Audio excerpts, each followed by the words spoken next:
Oh, sit in the storage room. We need space for important clients, my brother smirked. Then his secretary rushed in, saying, Sir, Evercrest Capital's CEO is here. I stood up and said, That's me. What if the family who dismissed you as a disappointment, the very people who crushed your dreams and pushed you aside, suddenly, desperately needed you to save them? And what if you were the only one who could? Asterisk, asterisk, that's exactly where I found myself. My name is Audrey Wilson, and at 35, I'm the CEO of Evercrest Capital, with a net worth that most financial magazines call ruthless and brilliant. My family, though? They just called me the disappointment. And they had no idea who was walking back through their doors. Growing up in Connecticut, the Wilson name was everything. But even in my own home, it felt like there was a clear pecking order. Nathan, the oldest, now 42, was Dad's golden boy.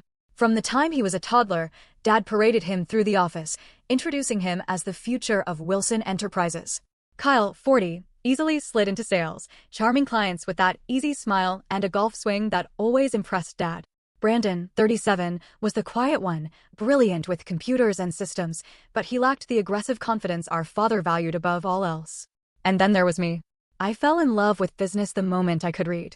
At 8 years old, I was hunched over Dad's financial statements at the kitchen table while my friends were watching cartoons.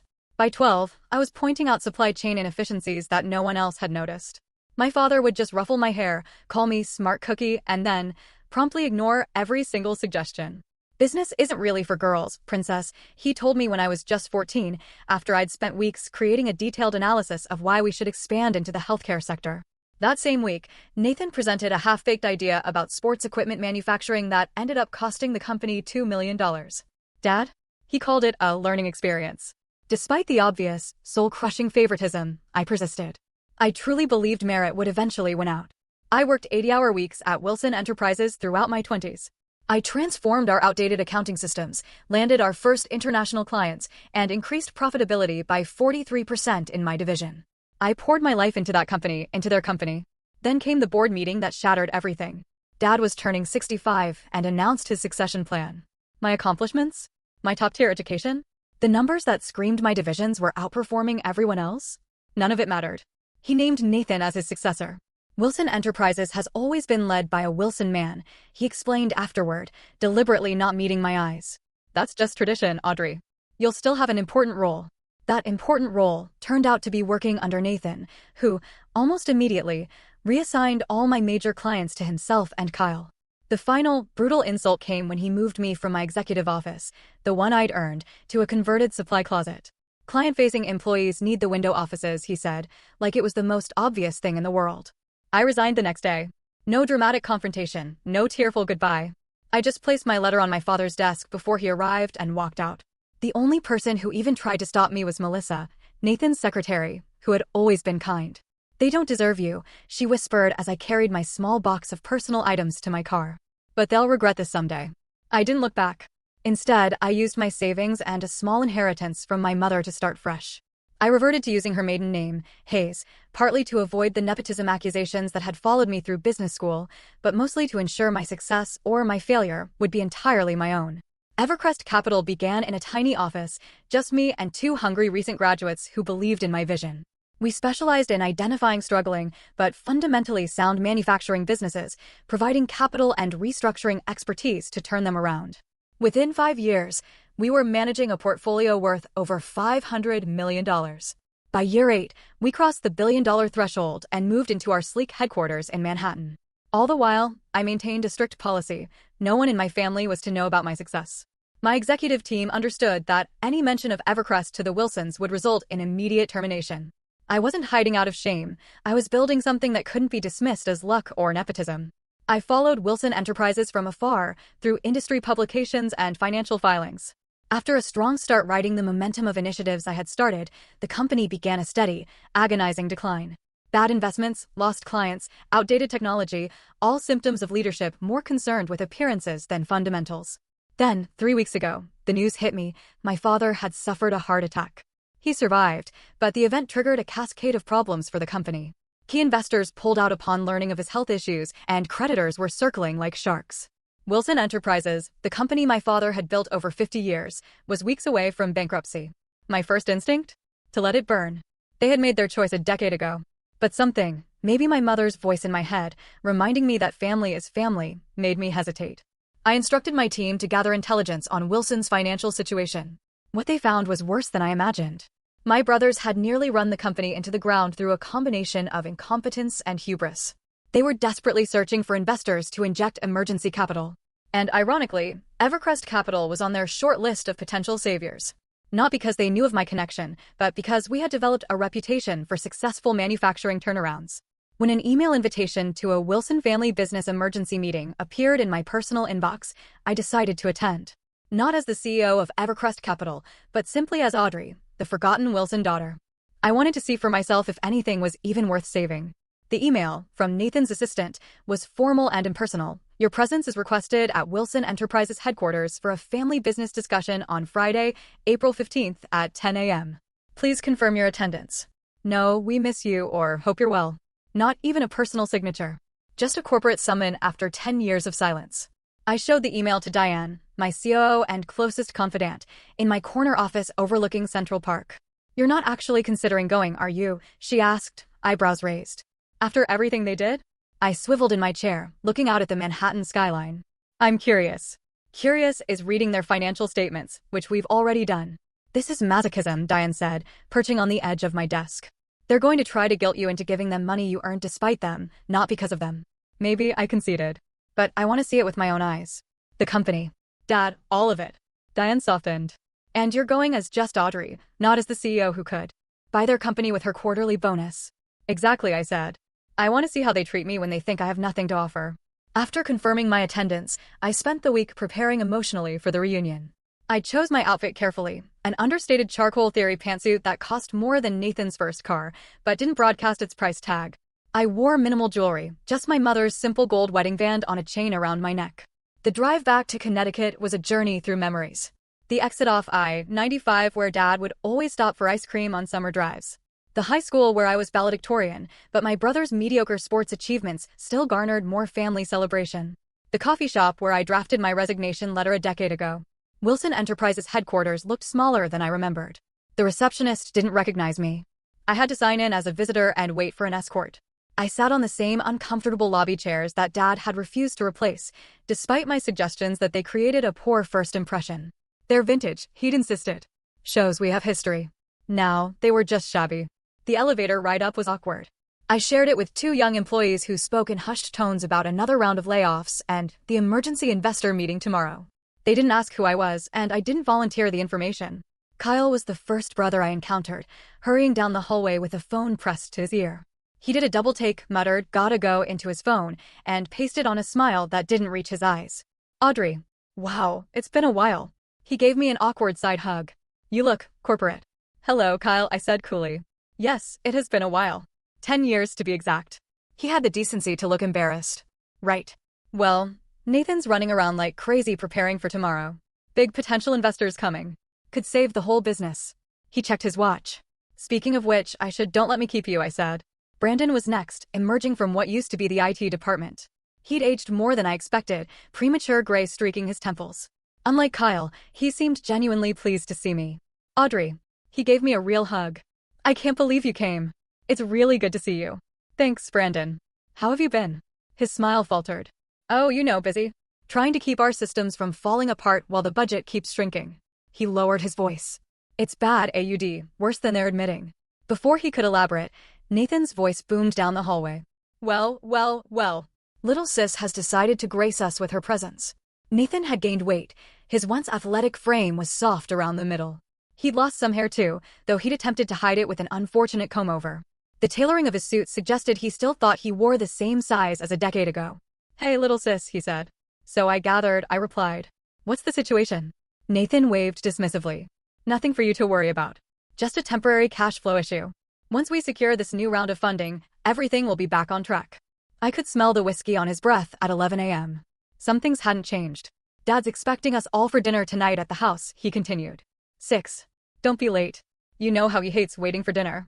With that, he was gone, barking orders at a harried-looking assistant as he disappeared into the conference room. My father's house, the sprawling colonial where we grew up, seemed preserved in amber. The same furniture, the same paintings, even the same family photos from before I left. As if time had stopped the day I walked away. Dad looked frail, his once commanding presence diminished by age and illness. Still, when he saw me, something flickered in his eyes, surprise, perhaps relief. "Audrey," he said simply, opening his arms. I hugged him, noting how thin he felt beneath his cardigan. "Hi, Dad." "You look successful," he observed, studying my face. "I am," I replied, offering nothing more. Dinner was a stilted affair. Nathan dominated the conversation with optimistic projections about tomorrow's investor meeting and the future of Wilson Enterprises once this minor setback was resolved. Carl nodded along enthusiastically, while Brandon pushed food around his plate. Dad said little, watching us all with tired eyes. I excused myself early, claiming jet lag despite having only driven from New York. As I headed upstairs to my old bedroom, preserved like a museum exhibit to my teenage self, I overheard Nathan and Dad in Dad's study. "Evercrest Capital is our best shot," he was saying. Their representatives sounded interested. "If they invest, the others will follow." "And if they don't?" my father asked, his voice weaker than I'd ever heard it. "Don't think like that, Dad. We'll get the money. I promise." I paused outside the doorway, tempted to reveal myself then and there. Instead, I continued to my room, sitting on the edge of my childhood bed and contemplating my next move. Later that night, unable to sleep, I wandered downstairs for water and found my brothers in an impromptu strategy session in the kitchen. They fell silent when I entered. "Don't stop on my account," I said, filling a glass from the tap. "Just business stuff," Kyle said quickly. "Nothing that would interest you." I smiled tightly. "You'd be surprised what interests me these days." After I left, I lingered in the hallway, listening. "Do you think we should involve her tomorrow?" Brandon asked. "She always had a good head for numbers." "Absolutely not," Nathan replied sharply. "The last thing we need is her amateur input scaring off Evercrest. They're our last hope." I smiled to myself. I woke before dawn, my body still operating on my usual schedule despite the unfamiliar surroundings. I dressed methodically, silk blouse, tailored pants, and a casual blazer to conceal the power suit beneath. I secured my mother's ring around my neck and applied minimal makeup, enough to look professional, but not enough to signal I was trying to impress anyone. By 7 a.m., I was at Wilson Enterprises, watching the frantic preparations from the periphery. Staff rushed around, adjusting furniture in the main conference room, testing the projector, and arranging platters of pastries that looked far more expensive than the company could afford right now. I approached Brandon, who was fiddling with the presentation laptop.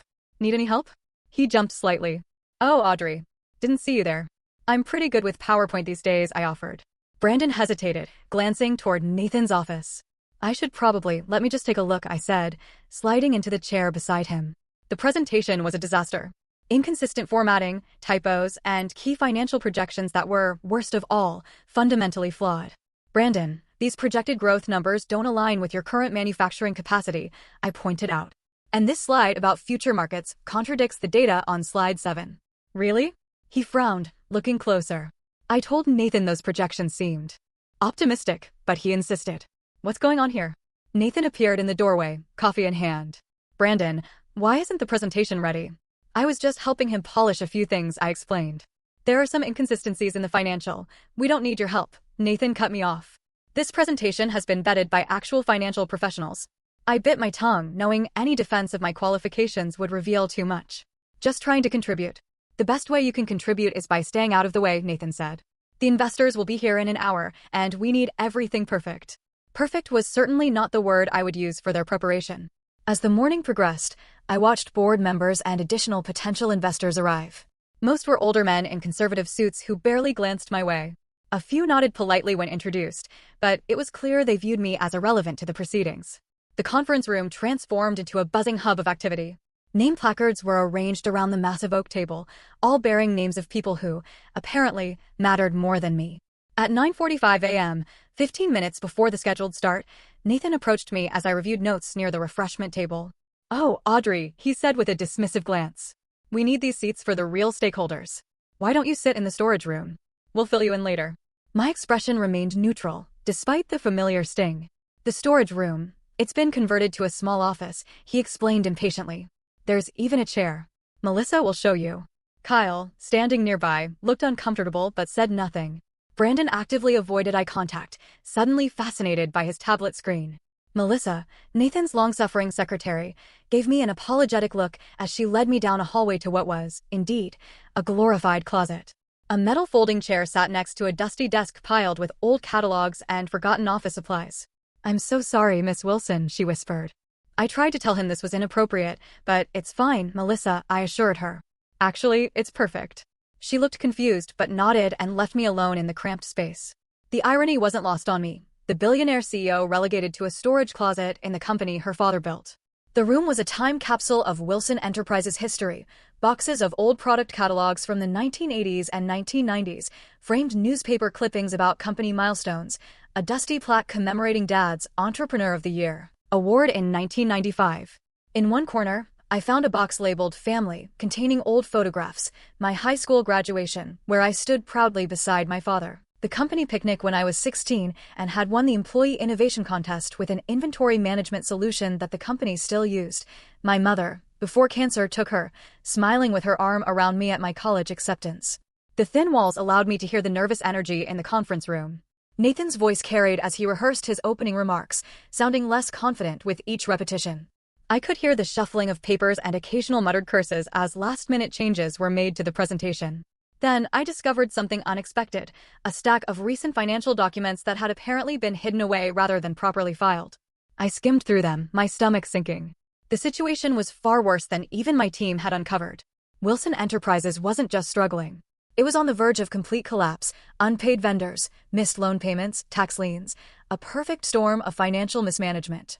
At 10:15, I heard Melissa's heels clicking rapidly down the hallway. She burst into the main conference room. "Sir," she called out breathlessly, "Evercrest Capital's representatives are here. They've just pulled up in front." The room fell silent, then erupted in excited murmurs. I stood, removing my casual blazer to reveal the impeccable suit beneath. I checked my reflection in my phone camera, securing a stray strand of hair and straightening my posture. Then I texted my waiting executive team, "Enter in 5 minutes, it was time to emerge from the shadows." I stood in the storage room, listening as Nathan began his introduction to the assembled board members and potential investors. His voice carried that artificial confidence I remembered so well, slightly too loud, slightly too rehearsed. "Ladies and gentlemen, thank you for joining us during this exciting time for Wilson Enterprises. While we face some temporary challenges, we're positioned for an unprecedented comeback with the right strategic partners." Through the thin walls, I could hear the rustling of presentation materials being distributed. Kyle chimed in occasionally with enthusiastic affirmations, while Brandon's quieter voice explained technical details when prompted. The board members' questions grew increasingly pointed. "These revenue projections seem extremely optimistic given your current production capabilities," noted one. "Could you explain the discrepancy between these figures and last quarter's actual performance?" asked another. Nathan's answers became more defensive, his explanations more convoluted. The room's energy was shifting. I could feel the potential investors' interest waning with each unconvincing response. Then came the moment that changed everything. The door to the conference room burst open.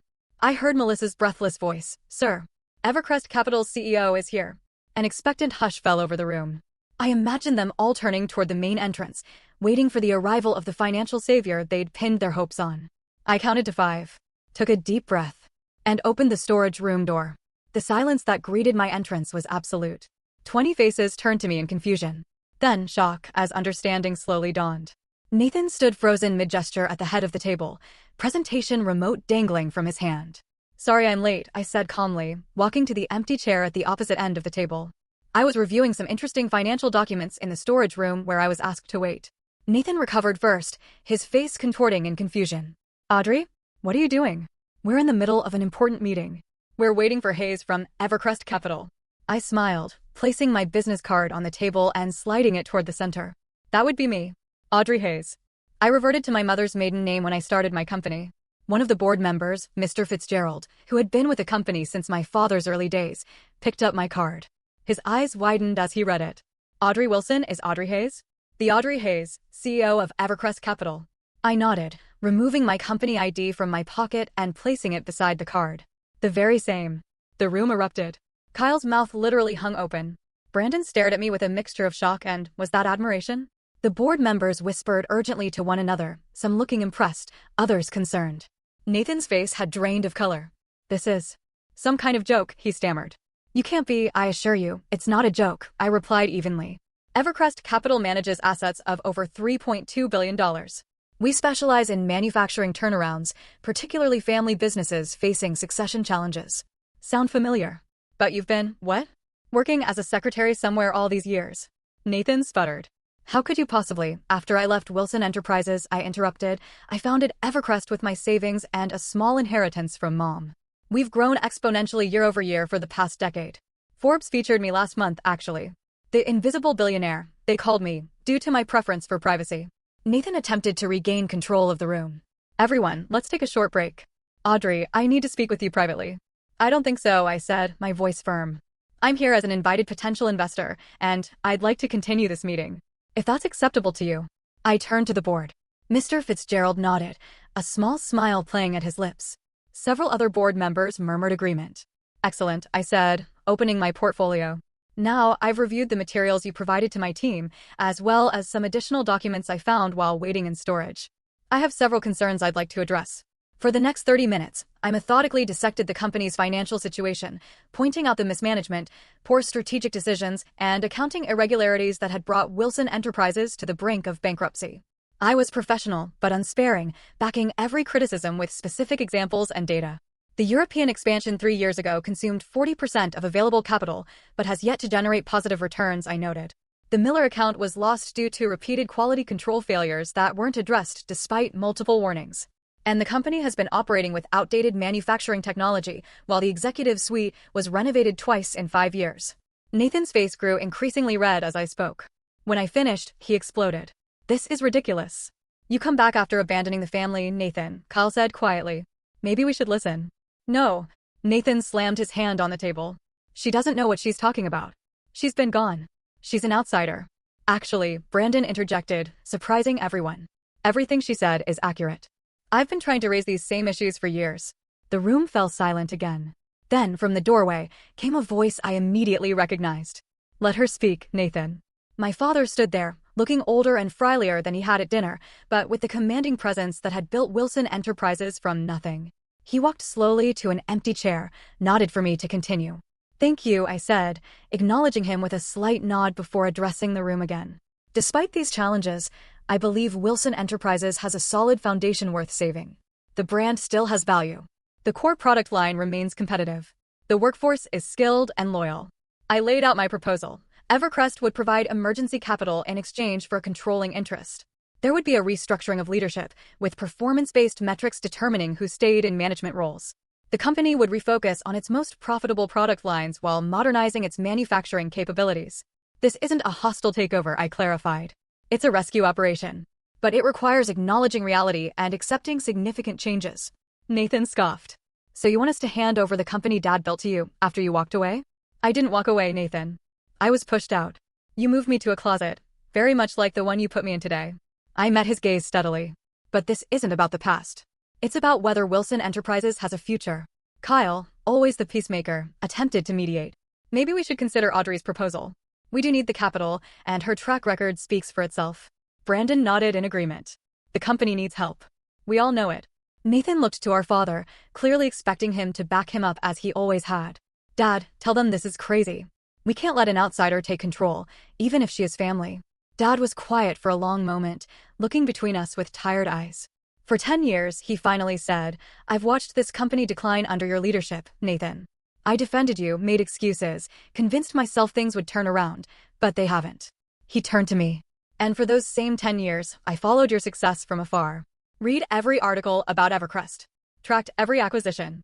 Kept a file of everything you've accomplished without the Wilson name or connections. This revelation stunned me. He'd been watching my career all along. You were always the one with a real vision, Dad continued.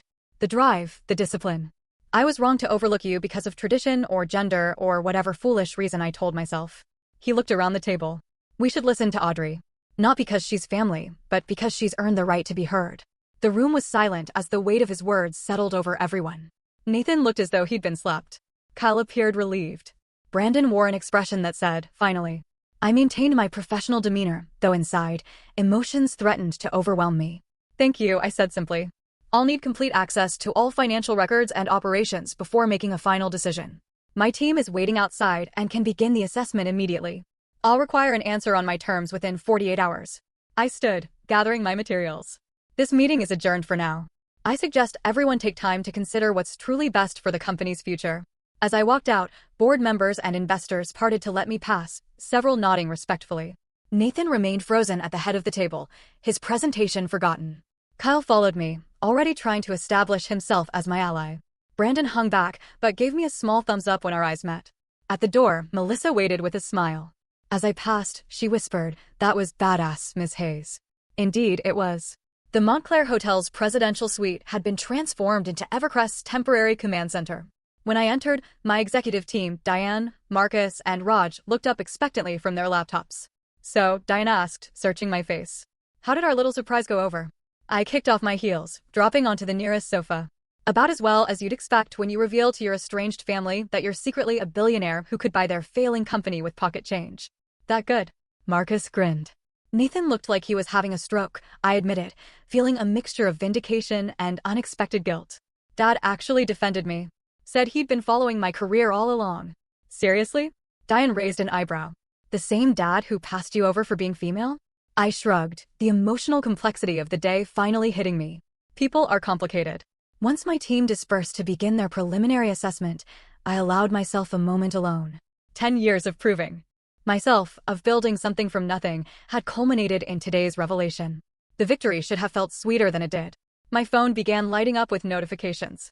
Nathan had tried calling 3 times. Kyle had sent a rambling, sycophantic text about always believing in me and being excited about our new partnership. Brandon's message was simpler: "I'm sorry. You were always the smartest one. Let me know how I can help." Dad hadn't reached out. I ignored them all, staring out at the Connecticut skyline I'd left behind a decade ago. The satisfaction I'd anticipated felt hollow in my chest, mixed with complicated grief for what might have been if things had been different. Diane found me there an hour later, still contemplating the view. "The preliminary numbers are even worse than we thought," she reported. "They've been cooking the books for at least 2 years. Classic case of hiding declining revenue with creative accounting." "Could criminal charges be involved?" I asked, my voice flat. "Possibly. It's more incompetence than malice, from what I can tell, but the SEC might see it differently." I nodded, still distracted. "What would you do, Diane, as a purely business decision?" She considered the question carefully. "Objectively? I'd walk away. There are better investment opportunities with less emotional complication. The Wilson name isn't worth what it once was. Unless..." She sat beside me. "It's your family, Audrey. Despite everything." She paused. "But that doesn't mean you owe them salvation. There's a difference between forgiveness and setting yourself on fire to keep others warm." A knock at the door interrupted us. The hotel staff announced a visitor, Samuel Wilson. Dad looked even more fragile in the elegant hotel surroundings than he had in the boardroom. He stood awkwardly in the entryway, declining a seat when offered. "I won't stay long," he said. "I just needed to speak with you privately." Diane excused herself, leaving us alone. "Impressive operation you've built," Dad observed, gesturing to the laptops and documents spread across the suite. "Thank you." An uncomfortable silence stretched between us. "I'm sorry, Audrey," he finally said. "For 10 years ago. For all of it. I'd imagined this moment countless times, rehearsed what I would say, the accusations I would level. Now, faced with his genuine contrition, those prepared speeches evaporated." "Why?" I asked simply. "Was it really just because I'm a woman?"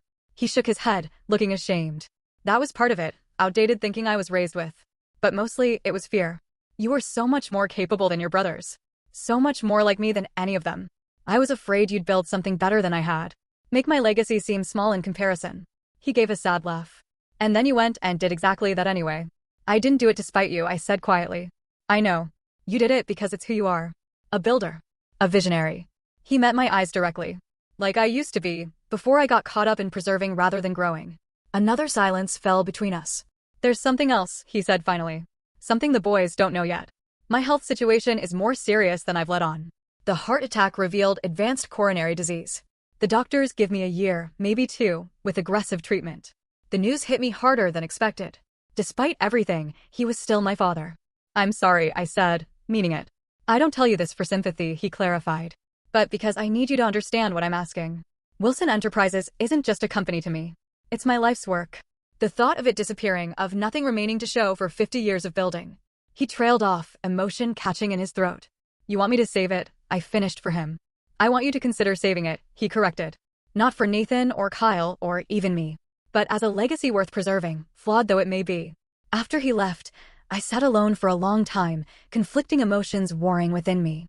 The professionally detached CEO in me said to walk away. Wilson Enterprises was a risky investment at best. The wounded daughter wanted nothing more than to reject their desperate need, to let them face the consequences of pushing me away. But another voice whispered insistently, my mother's. She had always been the compassionate counterbalance to Dad's ruthless pragmatism.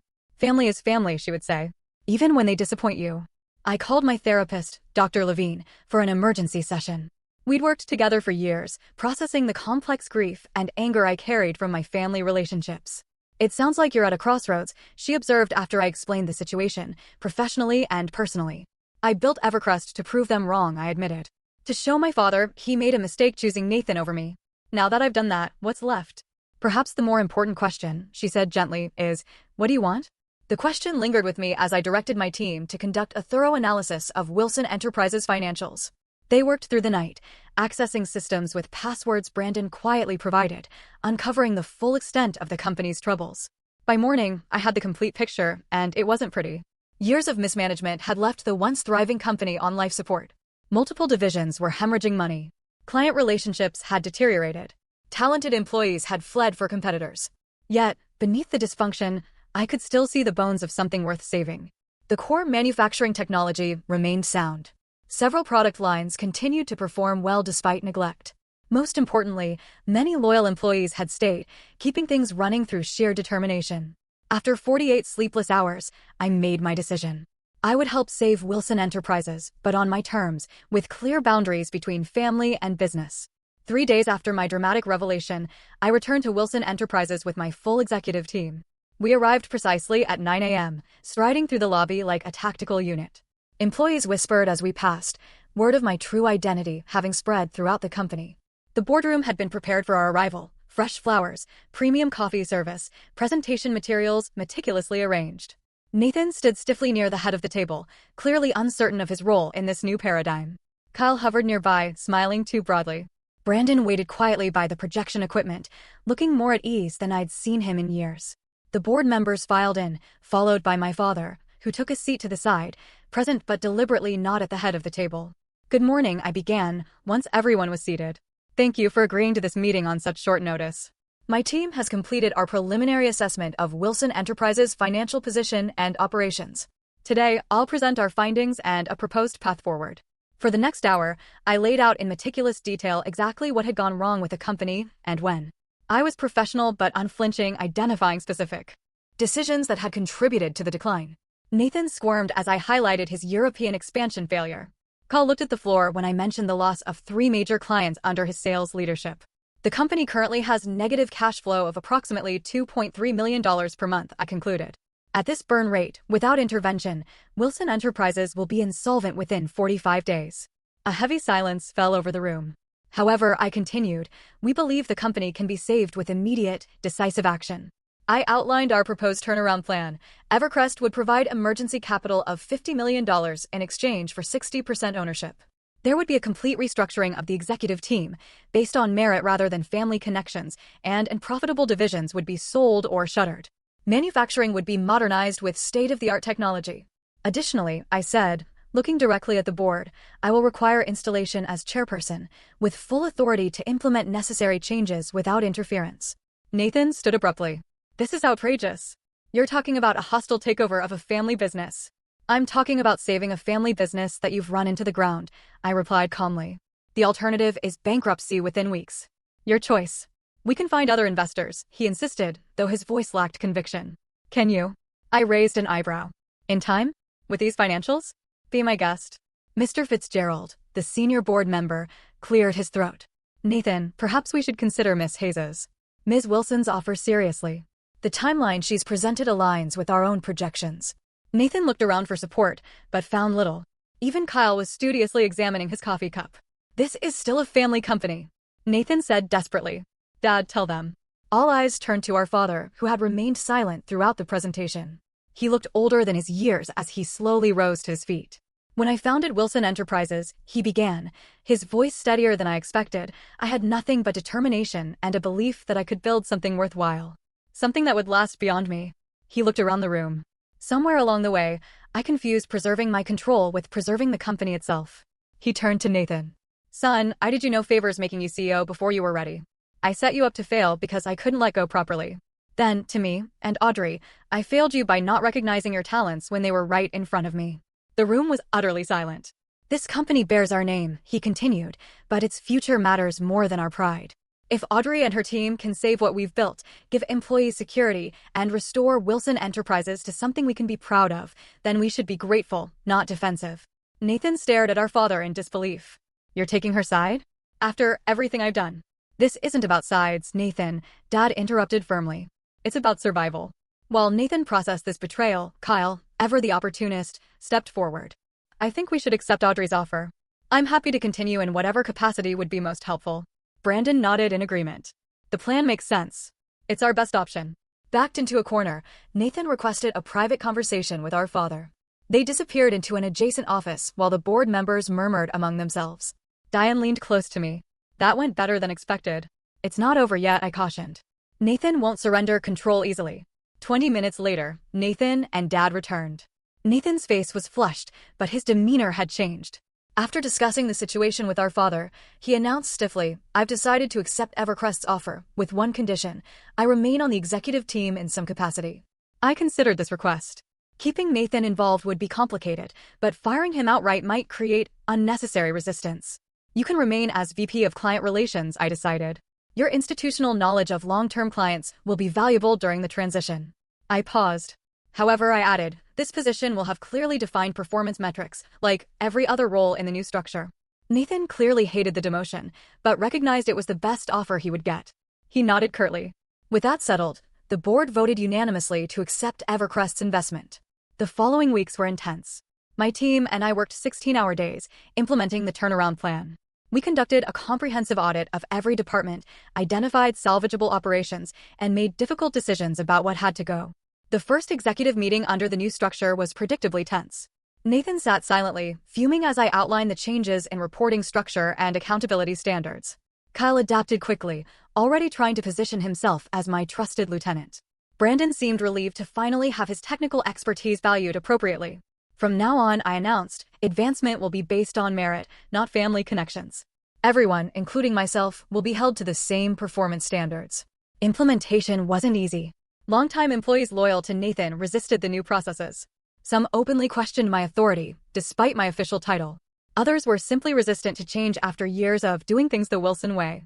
Nathan himself engaged in subtle sabotage, forgetting to include me on important client communications, undermining my directives when speaking to his direct reports, spreading rumors about Evercrest's intentions to eventually sell off the company. After catching him in a particularly damaging lie to a major client, I called him into my office, formerly his office, which surely added to his resentment. This stops now, I said, sliding evidence of his sabotage across the desk. I understand this transition is difficult for you, but your behavior is harming the very company you claim to care about. You have no idea what it's like, he ceded. To watch everything Dad built, everything I was supposed to lead, handed over to my little sister who abandoned us. I didn't abandon the company, Nathan. I was pushed out. By you. I let that sink in before continuing. But that's the past. Right now, we have 300 employees depending on us to save their jobs. Can you set aside your ego long enough to help them? Something in my appeal seemed to reach him. Not completely, but enough that his active resistance began to diminish. Kyle, predictably, proved to be a weather vane, pointing whichever way the wind of power blew. Once he realized my leadership was firmly established, he became enthusiastically supportive. His sales skills were genuinely valuable when properly directed and monitored, and he thrived with clear guidelines and accountability. The real surprise was Brandon. Given actual authority and resources, he flourished.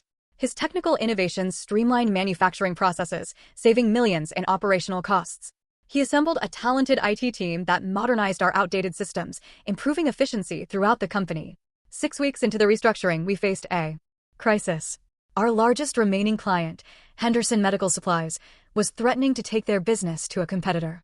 The account represented nearly 20% of our current revenue. Losing it would be devastating. Nathan had cultivated the relationship for years, but they were specifically upset about changes we'd implemented to quality control procedures. I scheduled an emergency meeting with their executive team, bringing Nathan, Kyle, and our production manager. We need this account, Nathan stressed before we entered the meeting. Whatever they want, we should give them. Not if it compromises our new standards, I replied. We'll listen, but we won't promise what we can't deliver. The meeting began tensely. Henderson CEO complained about our unnecessary bureaucracy and threatened to walk unless we returned to the previous arrangements.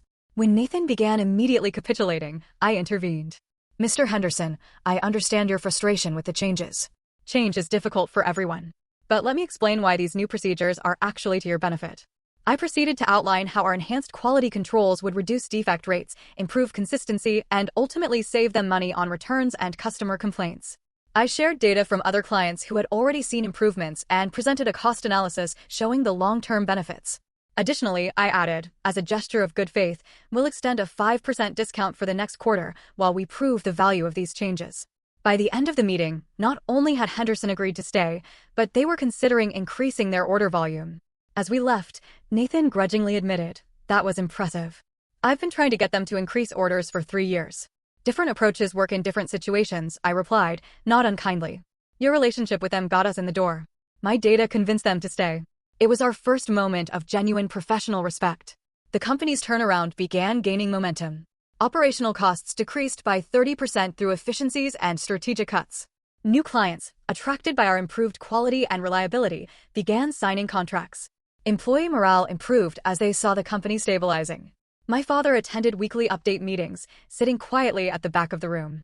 After one particularly positive session, he asked me to join him for dinner at his house.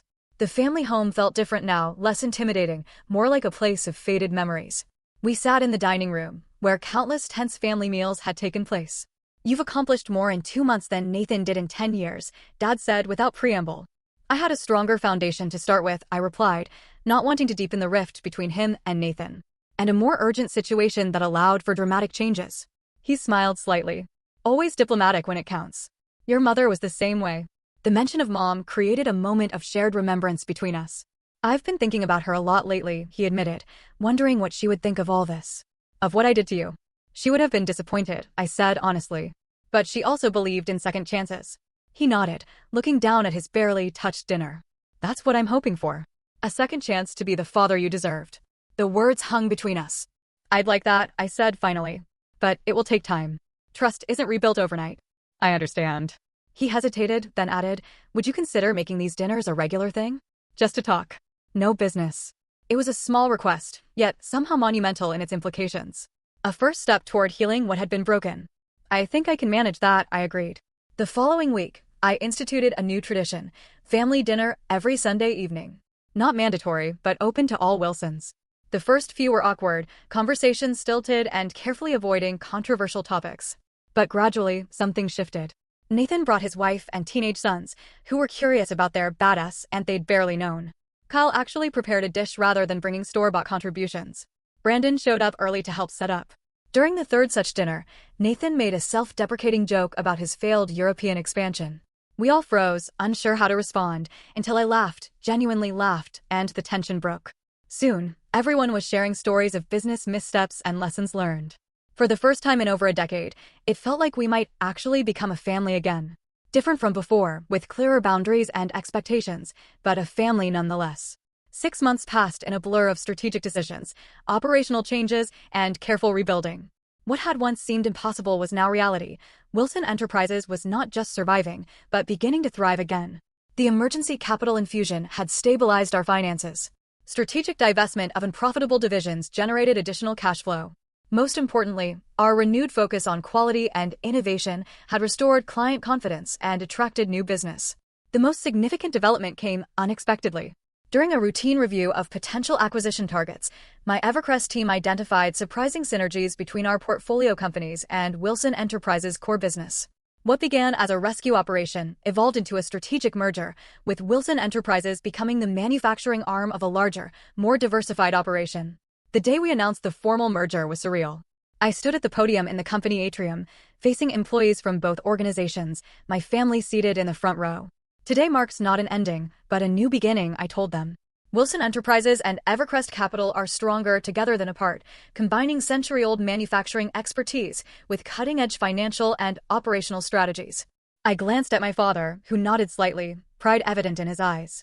The company transformation had catalyzed family transformation as well. Nathan had initially struggled with his diminished role, but eventually found his niche in client relationship management, where his natural charisma could shine without the burden of operational leadership. He'd never be my closest confidant, but we had reached a professional détente that seemed impossible months earlier. Kyle thrived in the new structure, his sales talents amplified by proper support systems and accountability. Without the pressure to be something he wasn't, he became more authentic and effective. Our relationship warmed as he stopped competing and started collaborating. Brandon experienced the most dramatic change. Given resources and recognition, he developed into an exceptional technical director. We discovered a natural sibling shorthand, often finishing each other's sentences during planning sessions. The bond we might have formed as children began growing in adulthood. Our father attended board meetings regularly despite his health challenges, offering historical context without attempting to control outcomes. His doctors reported surprising improvements in his condition, attributing it to reduced stress and a renewed sense of purpose. The weekly family dinners had evolved from awkward obligations to genuine gatherings. Not always harmonious, we were still Wilsons, after all, but increasingly comfortable. We were learning to be a family defined by more than business. One evening, I encountered Mr. Fitzgerald, the senior board member who had witnessed my humiliation and subsequent triumph at an industry event. I always knew Samuel made the wrong choice, he told me, glass of scotch in hand. Even tried to tell him so at the time. But perhaps it worked out for the best in the end. You built something remarkable on your own terms, without the Wilson legacy as a crutch or a burden. Perhaps, I agreed, though I couldn't help wondering how different things might have been. The most meaningful conversation came on a quiet Sunday afternoon. Dad had asked me to help sort through old company documents in his home office, a task that would have been unimaginable a year earlier. I found something you should have, he said, handing me a worn leather portfolio. Inside was my business plan from when I was 16, proposing Wilson Enterprises' expansion into medical equipment manufacturing. The very plan he had dismissed as unrealistic, despite its meticulous research and projections. I kept it all these years, he admitted. Sometimes I would take it out and look at it, especially after you left. The medical division you proposed would have positioned us perfectly for the pandemic boom. He shook his head ruefully. Just one of many missed opportunities. We can't change the past, I said, touching the faded pages that represented so much youthful hope and subsequent disappointment. No, he agreed. But I want you to know that I always saw your potential, Audrey. I was just too afraid of being overshadowed to nurture it properly. That was my failure, not yours. Coming from a man who had rarely admitted failure of any kind, the words carried immense weight. Thank you for saying that, I replied simply. Later that week, during our executive leadership meeting, we discussed succession planning, ironically, the very issue that had driven me from the company a decade earlier. We need to establish clear criteria for future leadership, I explained, based on merit, skills, and demonstrated capability, not family connections or seniority. Nathan, who might once have taken this as a personal attack, nodded in agreement. The next generation should earn their positions, he said, glancing at his teenage sons who occasionally interned during school breaks. No shortcuts or assumptions. Exactly, I confirmed. We'll create development tracks for promising employees, family or not, with mentorship, education support, and progressive responsibilities. As the meeting concluded, I found myself reflecting on the journey from storage closet to boardroom. The vindication was sweet, yes, but the healing was the true victory. The ability to lead without anger, to collaborate with my brothers without resentment constantly simmering beneath the surface. I had spent years building Evercrest to prove my worth to a family that had undervalued me. The irony was that true satisfaction came not from proving them wrong, but from creating something that made all our lives better. Success wasn't revenge. It was the freedom to move beyond the need for revenge. That evening, I stood in my office, once my father's, briefly Nathan's, now legitimately mine, looking out at the manufacturing floor where workers moved with renewed purpose. The Wilson name still adorned the building, but its meaning had evolved. No longer a patriarchal kingdom, but a modern enterprise where contribution mattered more than connection. So, what's the lesson in all this? That sometimes, being underestimated is your greatest advantage. That building yourself outside the shadow of family expectations can forge a strength no inheritance could provide. That healing doesn't require forgetting the past, but it does require releasing its power to define your future. And perhaps most importantly, that the storage room where they seat you might just offer the perfect vantage point to observe exactly what needs changing before you emerge to change it. What about you? Have you ever been underestimated, only to prove everyone wrong, or found yourself needing to set boundaries with family in your professional life? Drop a comment below and share your experience. And if this story resonated with you, please hit that like button, subscribe to my channel, and share with someone who might need to hear that being underestimated today doesn't determine their success tomorrow. Thank you for listening to my journey. And remember, sometimes the best revenge isn't revenge at all. It's building something so remarkable they can't help but recognize what they almost lost. ****